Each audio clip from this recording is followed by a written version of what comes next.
pape njegovoj svetosti Irineju, patrijarhu srpskom. Vaša svetosti, dragi brate,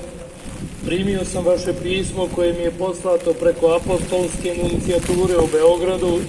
a koje je u vezi projekta novog zakona o crkvama i vjerskim zajednicama kojeg parlament Crne Gore ima namjeru da uskoro potvrdi. Zahvaljujem vam što ste se mi bratski izrazili vašu zabrinutost takvim predlogom zakona zbog negativnih posljedica koje on može da proizvede ne samo za Srpsku pravoslavnu crkvu u Crnoj Gori, nego i za pomjesnu katoličku crkvu. Želio bih da vas uvjerim da su primjedbe i zabrinutosti koje ste mi prenijeli razmotrene sa dostojnom pažnjom. S tim u vezi, državni sekretar kardinal Pietro Parolin se lično obratio predsjedniku vlade Crne Gore, gospodinu Dušku Markoviću, ne sa ciljem da se miješa u unutrašnje stvari crnogorske države,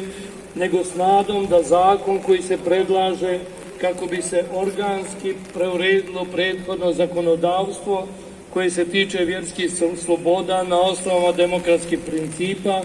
neće biti potvrđen, a da se prethodno ne postigne najveća moguća saglasnost svih vjerskih zajednica.